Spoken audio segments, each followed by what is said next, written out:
MPC BiPC ఇంటర్లో ఏ group అయినా సరే best degree course India's first industry integrated AIDP degree. Call now. Welcome to Suman TV. ఆమెకు 37, అతనికి 21. ఒకే ఒక రాంగ్ కాల్ 18 ఏళ్ల సంసారాన్ని నాశనం చేసింది. చివరకు భర్తను చంపేందుకు స్కెచ్ వేశారు.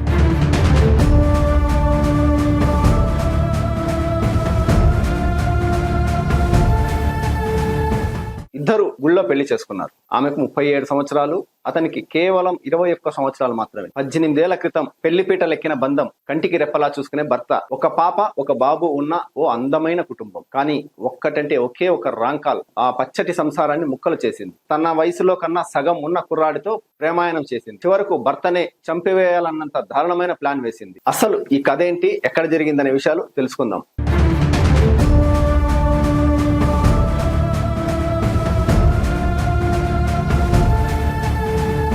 చిత్తూరు జిల్లా గుడిపల్లి మండలం గుడికొత్తూరుకు చెందిన చిరంజీవికి అదే గ్రామానికి చెందిన శోభ అనే మహిళతో 18 ఏళ్ల క్రితం వివాహమైంది. వీరిద్దరిది ఎంతో అన్యోన్యమైన కుటుంబం. కానీ ఆమెకు వచ్చిన ఒకే ఒక రాంగ్ కాల్ ఈ సంసారంలో చిచ్చురేపింది. గుంటూరు జిల్లా కండ్రిక గ్రామానికి చెందిన బాలాజీ నాయక్ అనే యువకుడు పొరపాటున 3 నెలల క్రితం శోభ అనే మహిళకు రాంగ్ కాల్ చేశాడు. దీంతో ఆ రాంగ్ కాల్ కాస్త రోజు మాట్లాడుకునేంత పరిచయం ఏర్పడింది. ఆ పరిచయం కాస్త వారిద్దరి మధ్య అక్రమ సంబంధానికి దారితీసింది. ఎంతలా అంటే ఎలాగైనా భర్తను చంపేసి ఇద్దరం ఒకటవుదాం అనేంతగా వారి ప్రేమాయణం సాగింది.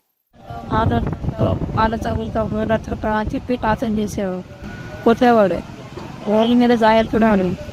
మరైతే అలా పోతుంటే నేను ఇన్స్టాగ్రామ్ వాళ్ళ ఫోన్ మాట్లాడతాను అంతా నిజమే. నేను చెప్పా, అవును ఇన్స్టాగ్రామ్ ఇస్తా, ఫేస్బుక్ ఇస్తా, ఫోన్ మా ఫ్రెండ్స్తో మాట్లాడతాను, ఇదంతా నీ ముందరనే కూడా చేస్తా, ఎందుకు అంటే అవమానం ఇస్తావు, ఇంటికి ఇలా కొడతావు తిడతావు అని అడిగా. అయినప్పుడు అతనికి నా మీద అనుమానిపోయింది. కొట్టదని చెప్పడం స్టార్ట్ చేయాలి అంటే జస్ట్ క్యాబిల్గా జబ్బులో నన్ను కొట్టాడు కదా, ఇంక ఇలా నిన్ను ఇలా చంపే బదులు అతన్ని ఎవరైనా చేస్తే అలాగే నొప్పి వస్తుంది కదా అలాసి క్యాజువల్గా ఆలోచుకున్నాం అంతే. అలా చేసే వాళ్ళమైతే ఎందుకు తలగొట్టించుకుంటాం. నాకైతే రాంగ్ నెంబర్లో కలిసింది అమ్మాయి. 3 నెలల నుంచి పరిచయం ఫోన్లో, ఒకసారి కూడా కలవలే. నాకు కావాలి, లేకపోతే నేను చచ్చిపోతా అని చెప్పి. అదే టైంలో భర్త ముందు భర్తను చంపేస్తా అని చెప్పి, తనలో నా రాకపోతే నేను చచ్చిపోతా అని చెప్పి అనిపిస్తుంది. ఎవరి మీది? మాది కంట్రిస్తాను గొల్లాపల్లి ఫ్యాన్లో పల్నాడు జిల్లా.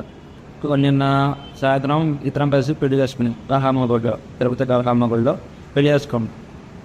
తర్వాత రోజు అందరూ కలిసి అంటే పోలీస్ కేసులో దొరికాం.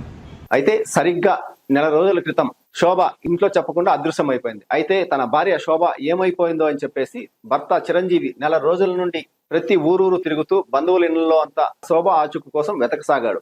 చివరకు పోలీసులు కూడా ఆశ్రయించి తన భార్య కనపడకుండా పోయిందని చెప్పి పోలీసులకు ఫిర్యాదు చేశారు. సోమవారం రోజున కుప్పంలో ఉన్న శ్రీ ప్రసన్న తిరుపతి గంగమ్మ ఆలయంలో శోభ ఆ 21 ఏళ్ల యువకుడిని రెండో పెళ్లి చేసుకుని సమీపంలోని బెగ్గలపల్లి గ్రామంలో కాపురం కూడా పెట్టేశారు.